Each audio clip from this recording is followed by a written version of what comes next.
Neçədir Nihat? 100 kilo müəllim. 100 kilo. Dəqiq. Sən gedə də getmirəm də müəllim. Yox, problem yox. Amma dəqiq. Sonra deyirlər ki, Valla 100 kilo deyəm. yox öz məşq uşaqlarımız. Bax bunlar inanmır. Məsəl üçün mən müəllim. Ha bax misal üçün Ləzgi inanmır. 10 20 bu da 20. Nə elədi?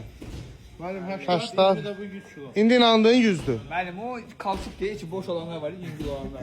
Doğrudan. Danışırlar da. Orada 5 müəllim. Ola bilər getməz değil mi müəllim valla?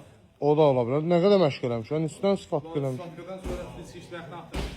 Bu getdi getmədi mən bunu paylaşacağım. Güləş bax, onu sonra deyir. Ha. Amma Nihat, bir dəqiqə saxla. Bu travma deyil. Yo yo travma değil. Vallahi travma deyil bu. Böyle. Akçıdan müəllim. Attı yox, kaldırma. Ya Allah, güc Allah'ı. Güc Allah'ı.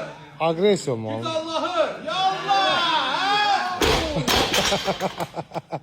Kardeşim sen bunu niye böyle eləmişsən? Belə eləsən deyəcəksən. Çox məşğul. Sənə çox məşğul. Ha bax, bir Allah çox məşğul. Evet, çox məşğul. Arxana altda Ya, iki ayaq qoşa dayanır o yetmir, müəllim. Yoxsa qaldırarsın valla. indi mən tut. Yo yo müəllim, yo yo. Səksən, Sən. Müəllim qaldırır. Sən. Yo vallahi. Bunun qaydası var. Yaxından. Yaxından çəkir, müəllim qaldırır. Lap yaxından. Çək yaxından. İki. Qoy çəksin mən payla qaldırıram da bunu. Müəllim sən görmək istəyir.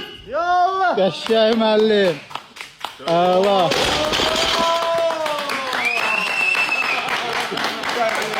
Olsun. Hiç ki var. Gəlin də. Atın nə bir dənə.